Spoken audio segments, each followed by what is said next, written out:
Pertama kita akan coba buka desain saya. Oke, di sini saya mempunyai sebuah desain banner untuk website ya. Oke, misalkan kita perbesar objek kita ini dengan tekan kontrol, kita ini ya, ini saling berapa namanya ya, terhubung ya tool ini. Misalkan ini saya perbesar untuk gambar ini, klik di sini, nah saya perbesar seperti ini sambil tekan mouse ya teman-teman, tekan mouse bagian kiri. Ini kalau kita geser dia akan membesar, kalau kita geser lagi dia akan mengecil. Oke, misalkan kita mau mengecek untuk area mana, ini kan nggak terlihat nih. Kalau misal pakai ini sebenarnya juga bisa digeser-geser seperti ini, cuman kita bisa menggunakan yang namanya hand tool. Dia bisa ditarik-tarik seperti ini teman-teman. Inilah fungsi hand tool ya teman-teman, untuk geser-geser seperti ini. Biasanya saya juga pakai ini seperti ini. Atau kalau ini kan kita menggunakannya langsung tool dari sini. Kalau untuk menggunakan shortcut, teman-teman bisa tekan tombol spasi. Tombol spasi itu yang panjang besar ya, kalau di keyboard ataupun di komputer, tekan tombol spasi seperti ini, dia akan berubah langsung jadi tangan seperti ini. Jadi ini hand tool, ini untuk shortcutnya ya. Ini nggak perlu disetting sebenarnya, udah default ya. Ini saya juga nggak setting untuk shortcutnya. Teman-teman bisa tekan tombol spasi yang panjang itu ya, spasi yang panjang. Nah, kita tinggal geser-geser seperti ini sambil tekan, teman-teman sambil klik mouse-nya, terus geser-geser seperti ini ya. Ini saya jelaskan untuk fungsi hand tool. Oke, ini untuk zoomnya ya. Zoomnya ini kita bisa perkecil lagi di sini. Nah, seperti ini tuh, sama aja. Tinggal digeser-geser aja. Mau di sini, mau di sini, tinggal geser-geser untuk mouse-nya ya, sambil ditekan ya, seperti ini tuh. Menggeser pakai hand tool seperti ini. Oke.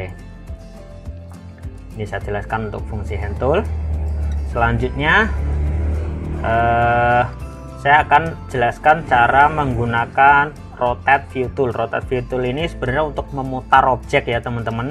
Mungkin teman-teman mendesain sesuatu, view-nya ingin dibalik biar lebih jelas view-nya, mungkin bisa diputar seperti ini tuh. Bisa diputar seperti ini ya teman-teman tuh. Dia bisa muter. Tinggal bagaimana kita nyamannya mendesain sesuai kebutuhan ya teman-teman. Untuk tool ini bisa teman-teman pergunakan sesuai dengan kebutuhan teman-teman. Ini saya taruh 0, kita selesaikan lagi, kita normalkan lagi ya. Atau di sini tulisannya nih rotate view tool, atau tekan tombol R ya teman-teman, tekan tombol R. Misalkan saya kembali ke move tool, saya tekan tombol R, dia akan berubah seperti ini tuh. Nah, seperti ini ya teman-teman.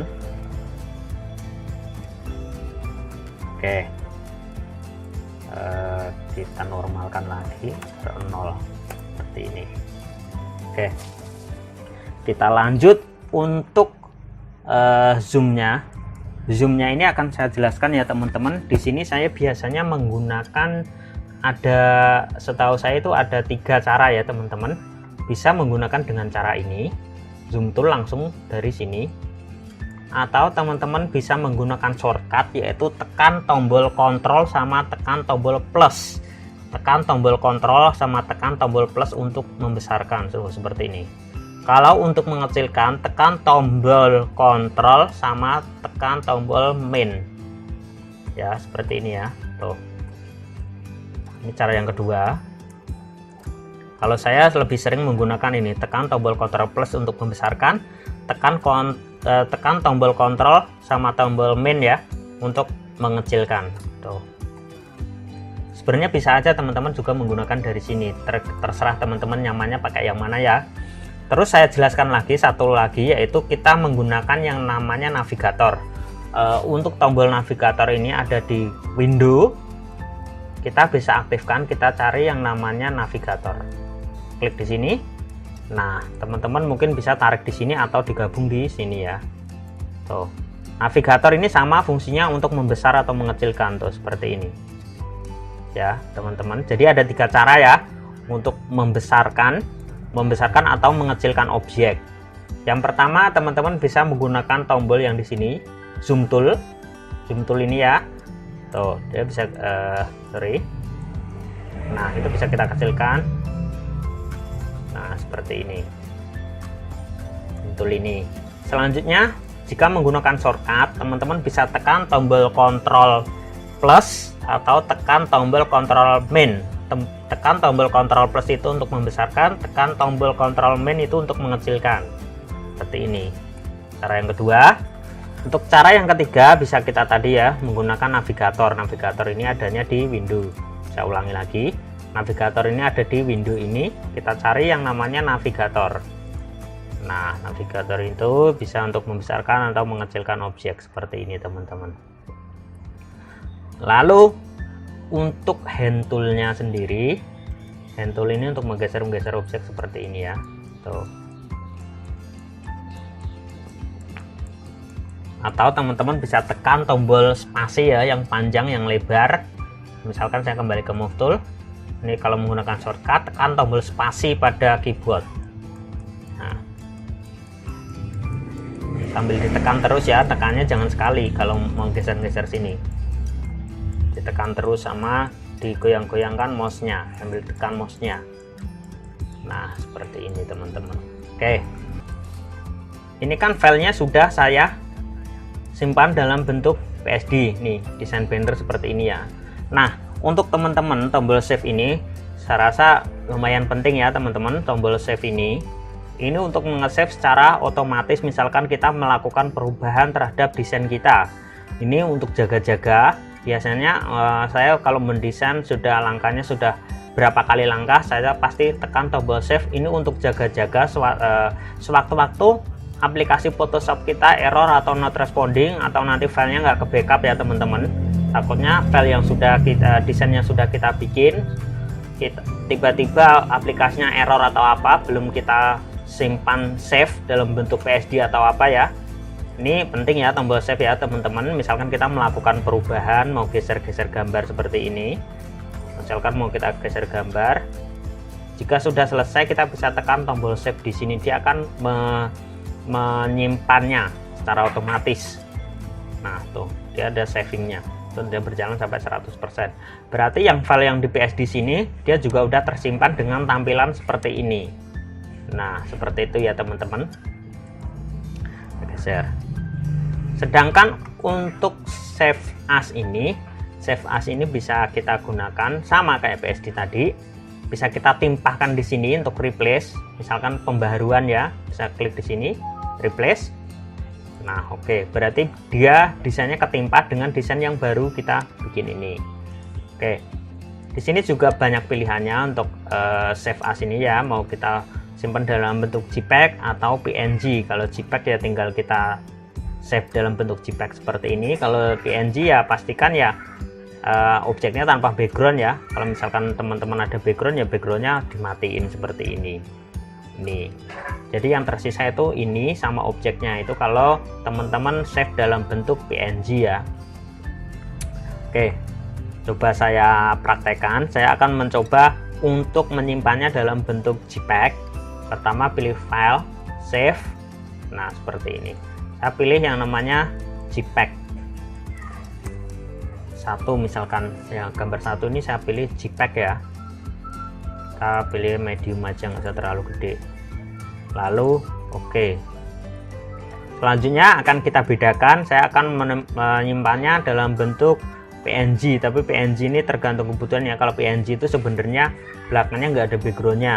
Misalkan kita matiin dulu seperti ini. Nah, jadi yang tersisa ini mungkin nanti gambar ini aja ya sama tulisan. Misalkan file, kita pilih save as, kita pilih PNG. Misalkan ini kita pilih 2. Nah, kalau pilih OK, tunggu sampai 100%.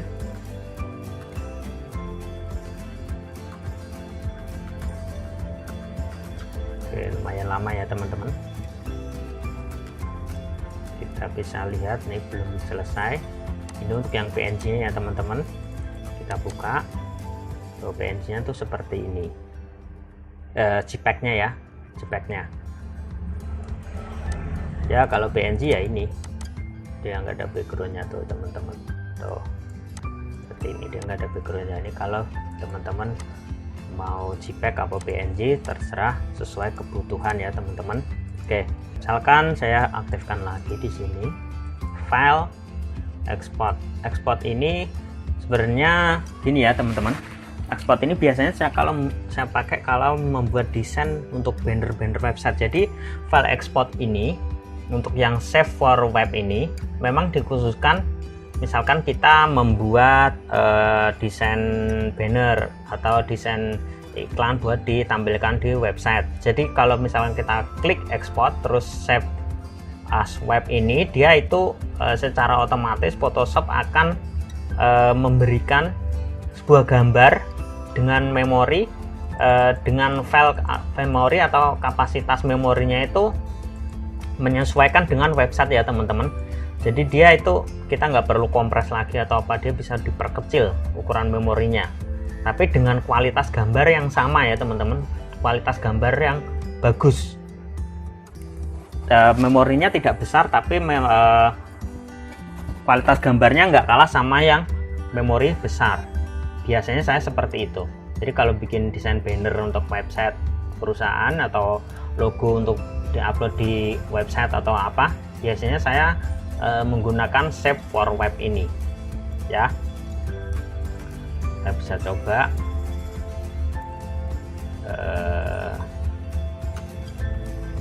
tutorial belajar. Kita masukkan kemana ya teman-teman ya, kita masukkan ke sini aja, sama aja teman-teman. Oops, kita coba buka. Nah, dia seperti ini teman-teman. Ini memorinya cuman 1,27 ya. Tuh, kecil ya teman-teman. Kita bandingkan dengan gambar yang tadi, ini sama 1,96 karena kita setting low settingannya. Oke, sesuai kebutuhan teman-teman aja ya.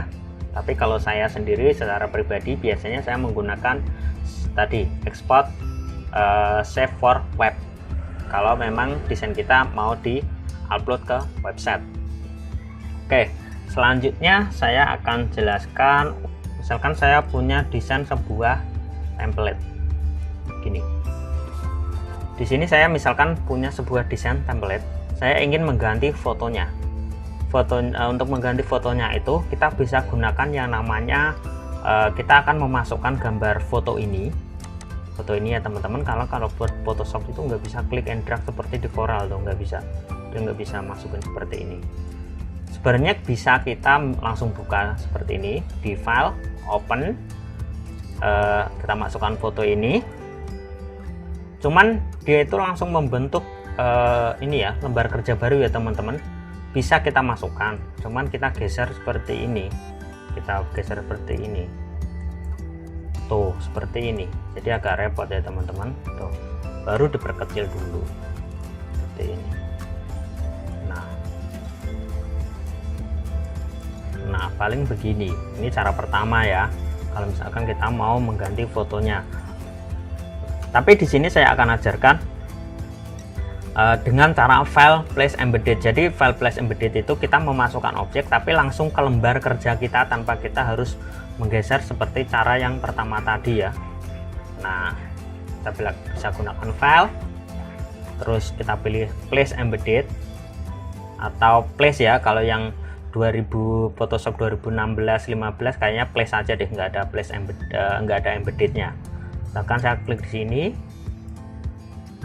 Nah seperti ini. Nah dia itu langsung masuk ke lembar kerja kita tanpa kita klik dan drag seperti yang tadi ya teman-teman. Misalkan kita ganti seperti ini,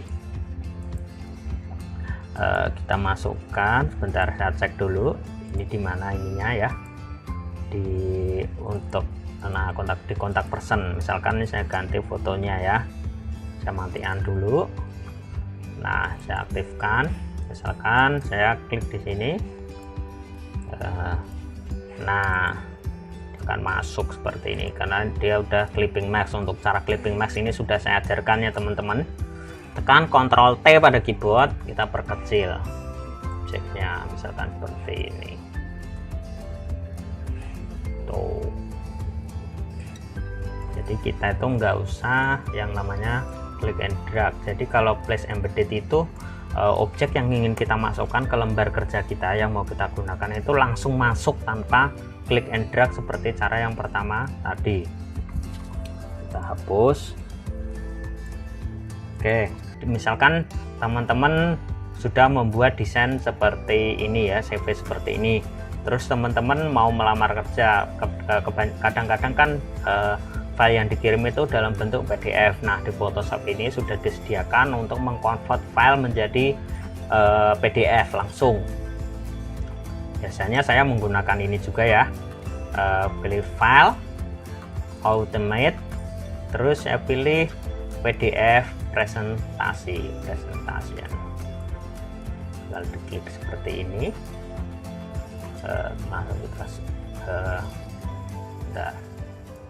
Dia lumayan lambat ya teman-teman. Nah, tinggal ditempatkan di mana ya. Jangan lupa untuk ini ya teman-teman, add open filenya ini dicentrang ya. Misalkan saya ganti namanya CV. Pilih save, lalu save PDF. Kita tunggu prosesnya selesai.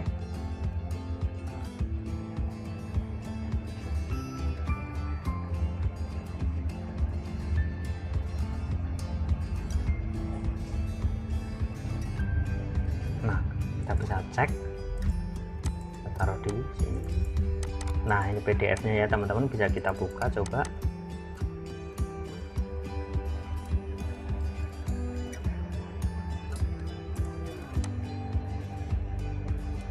Nah, dia udah jadi PDF tuh seperti ini teman-teman. Secara otomatis dia jadi PDF ya tuh. Nah, jadi di Photoshop sudah menyediakan tool untuk langsung mengkonvert file desain yang kita bikin menjadi PDF seperti ini.